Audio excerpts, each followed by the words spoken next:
സുഹൃത്തുക്കളെ, അരിക്കളം വില്ലേജിൽ പെട്ട കാര്യാട് ഏക്കാട്ടൂരിലെ തിരുവങ്ങായൂര് അംശത്തിൽ കാപ്പുമലയിൽ കടുമോൻ എന്ന ആളുടെ ഒരു ഏക്കർ സ്ഥലമാണിത്. 1980 അദ്ദേഹം കുലത്തൊഴിലിന് വേണ്ടിയിട്ട് ഒരു 3000 രൂപ ടൗൺ ബാങ്കിൽ നിന്നും വായ്പ എടുക്കുകയും ആ വായ്പ 2011 ആകുമ്പോഴത്തേക്കും 12,000 രൂപ ആവുകയും അത് പേരാമ്പ്ര മുനിസിപ്പൽ കോടതിയിൽ കേസാകുകയും ആ കേസിനെ ചൊല്ലി ഈ സ്ഥലം ജപ്തിയായ ശേഷം ജപ്തിയായ ഈ മക്കൾ, അതായത് സുരേഷ്, മണി, ഒരാൾ മരിച്ചുപോയി, ശിവൻ, ഗിരിജ എന്നിവർ 4 മക്കളാണ് അദ്ദേഹത്തിനുള്ളത്. ആ മക്കൾ ആരും അറിയാതെ ഈ സ്ഥലം 1.5 ഏക്കർ സ്ഥലം ജപ്തിയായി 12,000 രൂപയ്ക്ക്. ആ 12,000 രൂപയ്ക്ക് ജപ്തിയായ ശേഷമാണ് ഈ സ്ഥലം ജപ്തിയായി എന്നുള്ളത് ഞങ്ങൾ ഇവിടെയുള്ള മക്കൾ അറിയുന്നത്.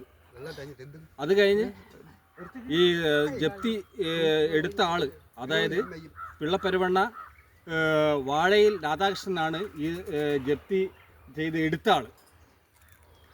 ആ ജപ്തി കേസ് പോയത് കേളപ്പം വക്കീൽ മുഖാന്തരമാണ് കേസ് നടന്നത്.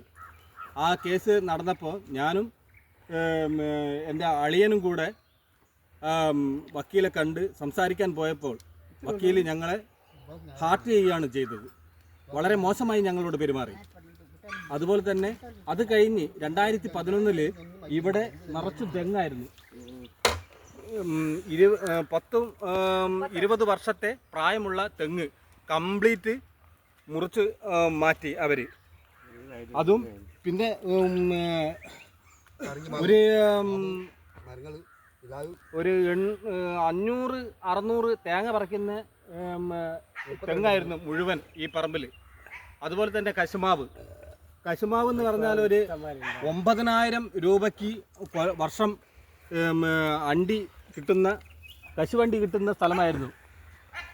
ഈ സ്ഥലം മുഴുവൻ 12,000 രൂപയ്ക്കാണ് ജപ്തി നടന്നത്. നിങ്ങൾ എല്ലാവരും തന്നെ ഈ 12,000 രൂപയ്ക്ക് ജപ്തി നടന്ന സ്ഥലം ഒന്ന് കാണണം. അത് നിങ്ങൾ അറിയാതെ, അതായത് ഇവിടുത്തെ ഈ സമൂഹം അറിയാതെ, അതായത് ഞങ്ങൾ ഇവിടെ ജീവിക്കുന്ന പറയ സമുദായത്തിൽപ്പെട്ട ആളുകൾ ആചാരാനുഷ്ഠാനങ്ങളെ അനുഷ്ഠിച്ചു പോകുന്ന ഒരു അമ്പലവും കൂടിയുണ്ട് ഇവിടെ. അതുകൊണ്ട് നിങ്ങൾ ന്യായം എന്ന രീതിയിൽ ഇത് കണ്ടറിഞ്ഞ് പ്രവർത്തിക്കണം. ഞങ്ങളുടെ കൂടെ, സത്യത്തിന് നേരെ നിങ്ങൾ ഞങ്ങളുടെ കൂടെ നിൽക്കണം.